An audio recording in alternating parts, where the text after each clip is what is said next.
Hey everybody, welcome back to the channel. If you're new, welcome, and if you are a returning subscriber, thank y'all so much for coming back. I do appreciate all of you guys being here. Also, please beware of scammers, fake pages. I am only active on YouTube and Instagram. If you see my content on Facebook, TikTok, please report it. I try to get them down, but y'all know you grow, a lot of scammers pop up. So thank you to all of you who've been helping me out there.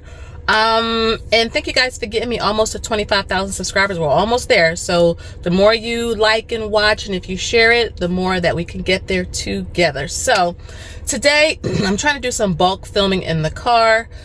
So today I'm going to be doing our September dividend income report.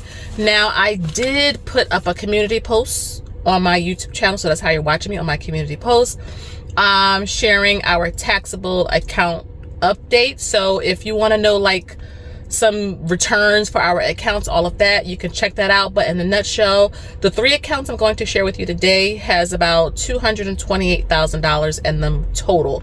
That's Robinhood. We have one Fidelity taxable account that I put the investing challenge money over into. It was with M1 Finance, but I did make a couple of videos about it earlier this year. M1 Finance initiated like a new monthly fee. So we transferred the money, put the money over to Fidelity. And the other taxable account that I'm going to talk about today is Interactive Brokers. So Robinhood, Fidelity, Interactive Brokers. Those three accounts total is about $228,000, give or take some money in each direction. The market goes up and down. For us anyway, our short-term goal is $250,000. And then after that, $300,000, so on and so forth. I do not count dividends in like a Roth or an HSA or 401k. Those accounts are specifically for our long-term future. But these taxable accounts are for FIRE, or financial independence, retire early. So we're trying to be a little bit strategic in how, you know, we manage and set up our portfolios. It's so important to be really strategic and think about your, not just your investments, but how you want to access them and when. Okay. So yeah, so this is for September. I have my dividend book right here. I am revamping this for 2025. I already am working on it. I have 2 editors, and the feedback is great. Like, this book is going to be leveled up so much. Some new stuff is coming. So stay tuned. It's a lot of good things, and I'm really have been working hard with the spreadsheets and the books. So I am turning to September right here. So, you know, September is the last month of Q3. So we are officially in Q4 October, as VTI did not pay in September. VTI actually paid on October 1st. You'll see the screenshot up on your screen, but I did not include that in these numbers because it didn't pay out in September. It paid out in October, so I'm going to include it with October. Same with FXAIX. It paid out in October. It did not pay out in September. So we did meet our $1,000 goal. It just wasn't like $1,100 or $1,200 like we were, you know, projecting. So you'll see some screenshots up on your screen. So we're going to talk about Robinhood first. This Robinhood portfolio I have been working on for about 3.5 years. A lot of you, or some of you rather, have been watching me since the beginning when I first opened up this account. So, you know, to see it grow, and even when we took money out of it back in April to help purchase a property in cash down in South Carolina. So again, when you are dividend investing, you want to make sure that you are investing in growth, because that's important. You don't want to chase yields. You want to understand that taxes is a very real thing. I mean, we all have to pay taxes, but you still got to pay taxes. And you want to make sure that your drip is turned on. Okay. It's not free money, but it is passive income. So some ones that stuck out to me from Robinhood for the month of September: Visa. So Visa, we received $3.22. I really would like, and I may focus on Visa in 2025.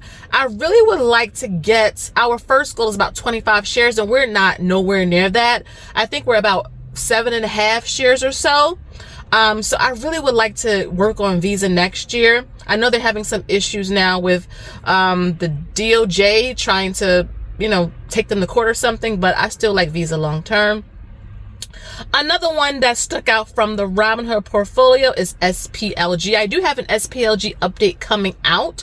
We did reach our share size goal there. So we did get a dividend in Robinhood for $27.16. And SPLG is a really great fund that tracks the S&P 500. So a lot of you who may like VU, this is another great alternative. They track the same way. They move the same returns. It pays a little dividend. You know, so I really like SPLG. Main Street paid out twice in September. So we got one on September 13th in Main Street for $30.80. And of course, our drips are turned on. So we got the dividend reinvested. And on September 27th, we received another one for $37.90. So Main Street is famous for this and I love it. It's one of the reasons why we've been investing with them for a while now. When I say a while, a couple years, it's because they do pay out a special dividend once every quarter. So they do pay out every month, but that second special dividend pays out every quarter. And so we got 2 in September. So when you add up all of our dividends that we received in Robinhood, it was $351.99. Moving down to Fidelity, or the Investing Challenge account. So if you did vote in that poll that I put up for the Investing Challenge for the last quarter of this year, that's October, November, and December, I knew you all were going to vote for it. It is SCHD. And a lot of you are really excited about it because the split is happening real soon. By the time you all see this video, or most of you see it, the split has happened. So I'm making this on the 9th of October. So yeah, it'll happen by the time you see it. So we received some that stuck out in the Fidelity Investing Challenge account. Walmart. So Walmart had a split earlier this year. We received a dividend for $1.46. And our Walmart position is doing really, really well. You all voted for it a couple years back and it's been doing pretty good. Also Realty Income. You know, I love Realty Income. We have it everywhere. $2.41. And Waste Management. Waste Management is a really good company. It's one of those like great value or blue chip companies that don't get talked about a lot, but we see it everywhere. I mean, like the waste management, recycle bins, the trucks, the dumpsters. We received 75 cents. So you see, like 75 cents. So every little bit adds up. You get your drip turned on, you get it reinvested, and you just continue to build your share sizes. So the total dividends we received in that Fidelity brokerage account, we received $119.65, which is amazing. Amazing. And then finally, Interactive Brokers. You know how I feel about Interactive Brokers. Just a few that I'm going to point out. JEPQ, $56.73. You can't go wrong with the JEPQ brothers. Another one we received was Microsoft. So some of you didn't even know Microsoft paid a dividend. They do. They are a great growth company. But even Microsoft and Google, Apple, they pay some dividends too. $3.76. And then finally, SCHD, which I did talk about in a previous video, was $415. Like in SCHD, oh my goodness, crazy.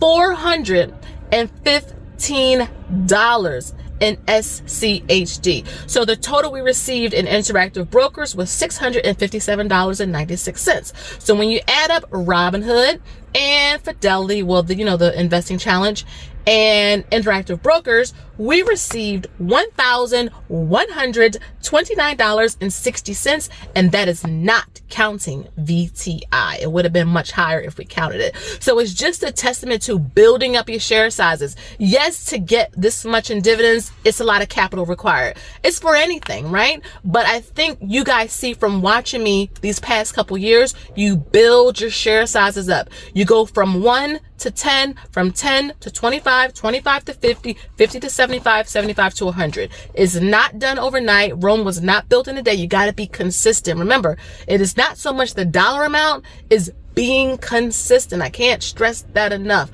I'm on here every month, every week, sharing with you guys what we are doing. And I'm hoping that is motivating you to do the same thing. Not blindly follow me, but say, you know what? I haven't invested anything this week or this month. Maybe I should take some money out of my next paycheck and put it in the market. That is what I'm trying to motivate all of us to do here. So what could that $1,130, just rounding up, could pay for? Like, okay. So I just paid the balance on my son's dental bill, which was a couple $100. That could have paid for that. It could have covered groceries for the whole month. I have a family of 5 and we have some dietary restrictions. It could have covered that.